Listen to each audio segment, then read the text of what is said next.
안녕하세요. 유리멘탈의 심리학 유리입니다. 오늘은 제가 사랑하는 남자 알프레도 아들러에 대해서 설명해 보도록 할게요. 알프레도 아들러는 1870년생 헝가리계 유대인입니다. 4남 2녀 중에 둘째 아들로 태어났죠. 둘째로 태어나서 그런지 형제 자매 순위에 따라서 성격이 형성된다라는 개념을 만들어낸 사람이 아들러입니다. 요즘엔 출산율이 1도 되지 않지만 우리 어머님 아버님들을 보면 형제자매가 많죠. 우리나라에서도 마지라는 성격이 따로 있습니다.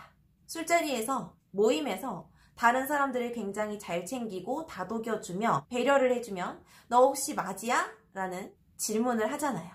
그리고 누군가가 너무 응석바지로 뿌잉뿌잉 애교만 부리고 자꾸 의존하려고 하면 너 막내야? 외동이야? 라는 말을 하잖아요.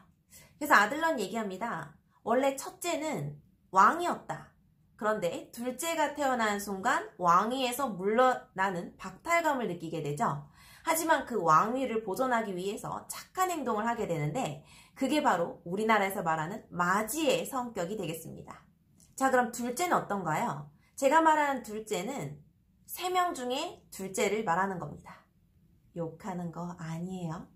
자, 둘째는 사실 샌드위치죠. 마지는 마지라고 엄마 아빠한테 이쁨 받고 내 뒤에 막내는 막내라고 이쁨 받는데 난 존재의 가치가 없습니다. 끼어있죠. 그래서 둘째는 첫째 마지와 대항을 하면서 막내의 애교에 또 엄마 아빠한테 뒤처질 수 없으니까 인정받으려고 하는 성격이 됩니다. 그래서 어머님 아버님에게 애정과 인정을 받고자 경쟁하는 성격이 나타나게 되고요. 어떻게든 둘 사이에서 첫째와 막내 사이에서 살아남기 위해 경쟁적이고 모험적인 일을 하는 성격으로 발달됩니다. 자, 그럼 마지막 막내는요. 안 좋은 측면으로는 과잉 보호를 받아서 의존적인 성격으로 되는 것이 안 좋은 면이고요. 물론 자기중심적인 것도 막내의 안 좋은 측면이 되겠죠. 좋은 측면으로는 어머님 아버님 사랑을 듬뿍 받고 자유롭고 경쟁할 상대가 없기 때문에 굉장히 독창적이고 높은 성취를 이룰 수도 있습니다. 왜냐하면 그들은 비교 대상이 형제자매가 없기 때문에 부모인 어른들을 보고 따르기 때문에 높은 성취를 이룰 수 있습니다. 자, 다시 아들러의 개인사로 돌아가 봅시다.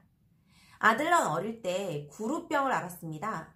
다리에 이렇게 관절이나 뼈가 흐물흐물해서 이렇게 구부러지는 병이죠. 그리고 폐렴을 앓아서 죽다 살아났습니다. 물론 지금 코로나도 폐에 엄청나게 악영향을 미치고 있지만 옛날 시대에는 폐렴으로 죽기도 했으니까요. 3세 때에는 자기 동생이 죽는 것도 봤습니다. 그래서 아들러는 나의 동생도 죽었고 나도 폐렴으로 죽다 살아나서 의사가 되겠어 라는 꿈을 가지게 됩니다. 그런데 어릴 때부터 공부를 엄청 잘했던 건 아니에요. 어린 시절에 낙제도 해봤고요. 수학시험에서 빵점도 받아봤습니다. 그래서 아들러의 담임이 아들러의 아버지를 학교로 불러요. 아들러는 공부론 개망한 것 같습니다. 아버님, 그냥 구두 닦기나 시키시죠. 옛 선조들이 말하기를 사람은 기술을 배워야 된다고 했습니다.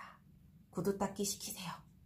하지만 아들러의 아버지는 담임선생님의 그 말을 듣고도 전혀 굴하지 않았습니다. 그러고 아들러에게 말했죠. 공부? 너 하고 싶으면 다 해. 내가 뒷받침 다 해주마. 그 결과 담임선생님의 뺨을 양싸대기로 날리듯 아들러는 최우수 성적으로 학교를 졸업했고요. 의대에 진학을 합니다. 그러고 1902년에 수요 정신분석학회라고 프로이트가 만든 수요 모임에 초대됩니다. 1910년에 수요정신분석학회 회장도 맡지만 1911년에 역시 아들러도 프로이트와 손절하고 모임을 탈퇴한 이후에 다시 자신만의 모임을 만듭니다. 그래서 아들러는 개인심리학회라는 학회를 결성하고 자신과 의견을 함께하는 사람들과 함께 학회 모임을 하죠. 자, 아들러 뭘로 유명합니까? 열등감으로 유명하죠. 정확하게 분간을 해야 될 건 열등감과 열등감 컴플렉스입니다. 열등감은 보통 사람들, 정상인이면 누구나가 다 갖고 있는 것이 열등감입니다. 그럼 우리가 친구들끼리 쟤 완전 열등감 있어 라고 말할 때 그 열등감은 사실적으로 학문적으로는 열등감 콤플렉스라는 단어를 쓰는 것이 맞습니다. 제가 전 시간에 융에 대해서 설명드리면서 컴플렉스란 단어 자체가 부정적인 개념들이 뭉쳐있는 복합체라고 말씀을 드렸습니다. 자, 그럼 열등감은 일단 정상인이면 다 가질 수 있는 겁니다. 자, 태어났어요. 예뻐요. 머리 좋아요. 집안 좋아요. 키 커요. 자신만의 능력이 있어요. 하지만 어느 한 부분은 자신이 부족하다고 생각하는 부분이 있겠죠. 그런데 병적이진 않단 말입니다. 예를 들어서 연예인들 엄청 잘생기고 예쁜데 전 제가 코가 좀 별로라서, 코가 컴플렉스라서, 전 제가 입이 컴플렉스라서, 하지만 병적이진 않잖아요. 그래서 정확하게는 열등감은 누구나 갖고 있는 개념. 없는 사람이 더 이상한 거. 그럼 우리가 쟨 열등감 있어 라고 말할 때의 그 열등감은 열등감 컴플렉스입니다. 자, 예를 들어 볼게요. 컴플렉스가 아까 부정적인 관념들이 뭉쳐져 있는 덩어리라고 했잖아요. 제가 만약에 외모 컴플렉스만 있다면 누가 나한테 야, 이 돌대가리야. 나 돌대가리 아니거든? 야, 이 땅꼬마야. 나 168이거든? 이렇게 대응할 수 있지만 만약에 반대로 제가 엄청나게 많은 열등감 컴플렉스를 가지고 있다면 친구가 어머, 저 여자 너무 예쁘다. 그래서 내가 못생겼다고 지금 돌려서 얘기하는 거냐고. 그냥 나한테 못생겼다고 해. 저 여자 예쁘다고 하면서 나 못생겼다고 돌려서 말하지 말고. 누군 몰라 나 못생긴 거? 나도 이렇게 생긴 거 싫어. 네가 나 성형할 건데 돈 보태준 거 있냐고. 야, 나도 성형 알아봤거든? 우리 엄마 아빠가 집 팔아야 된대. 집도 없는데. 이렇게 되고. 또 자, 이제 그 복합체 중에 하나 맞았어요, 제가. 나머지 또 복합체들도 있잖아요. 또 이제 만약에 친구가 나는 어떤 사람 되게 머리 좋은 것 같아. 나는 그 사람 되게 똑똑한 것 같아. 그래, 나 병신이라고. 그래, 나 뇌가 순진하다고. 나도 이거 왜 들고 다니는지 모르겠다고. 무겁다고, 무겁기만 하다고. 그래, 나 뇌에 주름 없다고. 그래, 나 뇌 청순하다고. 그냥 말해. 돌려서 말하지 말고 나보고 그냥 머리카락 꽂으려고 뇌 들고 다니냐고 말하라고. 자, 이제 2개 썼어요. 자, 이제 또 다른 거. 저 여자 몸매 너무 좋다 라고 친구가 얘기를 하면 그래, 나 돼지라고. 내가 치킨 먹는데 네가 치킨 한 조각 사준 적이 있냐고. 그래, 나 치킨 시킬 때 피자도 같이 시킨다고. 그래, 나 라면 먹으면 밥 말아 먹는다고. 그래, 나 바지 사이즈 없어서 고무줄 바지 입는다고. 배 때문에 원피스 입고 다닌다고. 그래, 나 서 있어도 배 접힌다고. 운동화 끈 못 묶을까봐 찍찍이 산다고. 자, 이제 3개 썼어요. 나머지 또 하나 있어요. 그쵸? 또 이제 친구가 요즘 다 비트코인 한대 라고 말을 하면 나 드랍더 비트밖에 모른다고. 나 비트코인 말고 코인 노래방 간다고. 집에 세탁기 없어서 나 코인 빨래방 간다고. 아니, 네가 비트코인 종목 추천해준 적 있냐고. 그래, 나 돈 없다고. 그래, 나 거지라고. 그냥 나 거지라고 말을 해. 넌 돈 많아서 좋겠네. 그래서 너 코인 노래방 그렇게 자주 가냐? 이런 것처럼 열등감 컴플렉스가 굉장히 많다 보면 그런 친구들한테 무슨 말을 해야 될지 모르겠더라고요.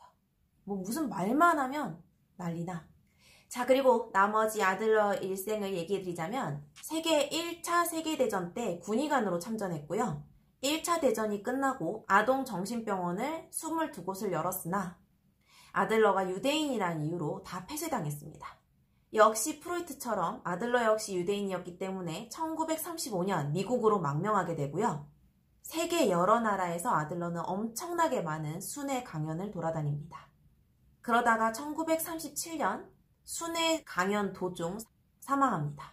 자, 전문 상담 준비하시는 분들은 제가 앞으로 말하시는 분들을 다 알고 계실 텐데요. 아들러에게 엄청나게 영향을 받았던 학자들은 에이브레햄 메슬로, 엘버트 앨리스, 빅토르 프랭클, 롤로 메이, 카렌 호나이, 해리 설리번, 에리 프롬에게 엄청난 영향을 미쳤습니다.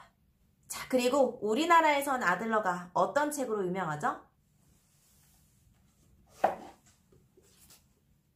미움받을 용기라는 책으로 유명합니다.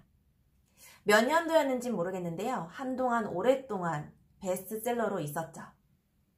아들러의 사상을 스승과 제자가 대화하는 듯한 대화체로 자연스럽게 아들러의 사상을 풀어낸 책이 되겠습니다. 전 개인적으로 아들러를 제일 좋아했습니다. 그 이유는 아무래도 저에게 열등감이 있었기 때문이죠. 그리고 이러한 열등감들은 우리가 많은 곳에서 볼 수 있습니다. 아들러는 열등감 컴플렉스라는 성격의 개념을 발견하면서 우리에게 엄청 유명하죠.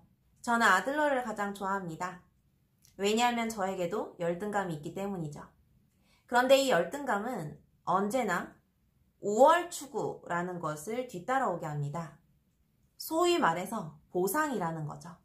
내가 어떤 부분에 열등감이 있다면 그 부분을 끌어올리거나 아니면 그 부분을 끌어올릴 수 없다면 다른 부분의 장점을 10분 활용해서 우월을 추구하면서 열등감을 보상할 수 있는, 그래서 인간이 더 한 발짝 나아가고 성장할 수 있게 해주기 때문에 저는 저의 열등감을 사랑하고 아들러를 사랑합니다. 누구나 다 열등감은 있어요. 없는 사람 없을 겁니다.